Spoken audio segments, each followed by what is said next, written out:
Bonjour.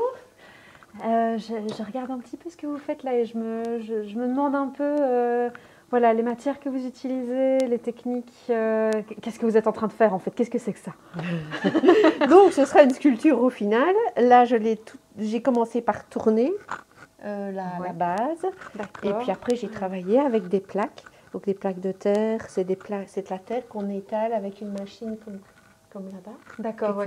Ça s'appelle une croûteuse. Donc on règle la hauteur et on arrive à avoir une plaque de la même épaisseur partout. Ah oui, d'accord, oui. Donc ici, je vais commencer à coller pour faire vraiment des ailes à ma sculpture. D'accord. Donc voilà, ça donnera un peu ça, Ah oui. comme ça, et il y en aura une autre ici.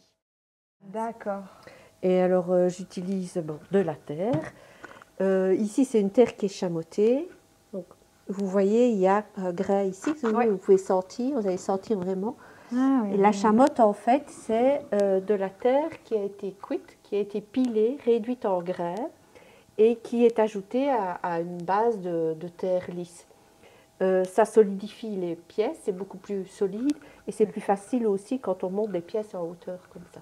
D'accord. Et alors, quand on va regratter, la pierre va sortir et ça va faire une matière. Ah oui, d'accord, oui, ça se voit bien, oui. Et alors, donc, je vais coller ça ici. Je vais prendre la marque.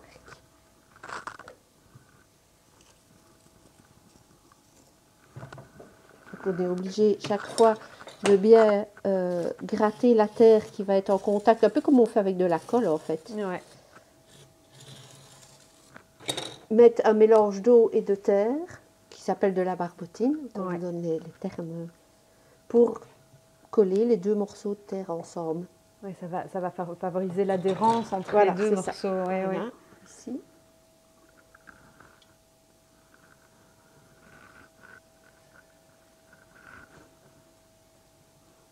Alors, il faut vraiment... On est dans le souci du détail. Non, c'est vraiment, il faut que les deux morceaux de terre se confondent pour que ça colle vraiment. Ouais. Sinon, en séchant, ça va se dissocier. Ouais. Bon, ce sera raté. Pour avoir la bonne courbure,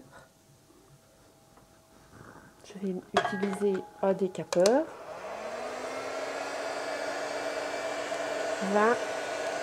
Qui va durcir la terre et qui va m'aider à lui donner la forme que j'ai envie.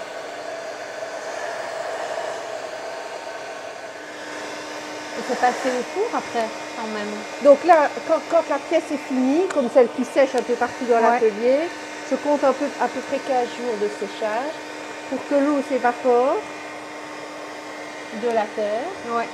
Et puis alors il y a une première cuisson qui sera la cuisson qu'on dit à biscuit, qui va monter à 1030 degrés, qui est une cuisson qui va chasser, enfin éliminer toute l'humidité et durcir la terre.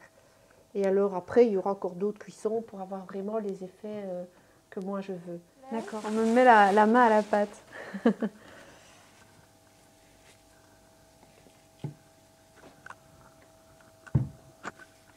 Chaque pièce, vous la dessinez ou vous l'imaginez simplement dans votre tête? Par rapport à avant, quand je travaillais, je dessinais tout. Là, j'ai des croquis, j'ai des petits... je ne sais pas si j'en ai... Voilà, ça c'est une sculpture que je vais faire. Ah oui, donc c'est pas dans le détail, mais il y a une idée générale. Voilà, c'est une idée générale. Comme ici, je voulais que ce soit quelque chose de haut. Ouais. J'aime bien les courbes et j'aime bien les lignes droites, donc je mélange toujours un peu les deux.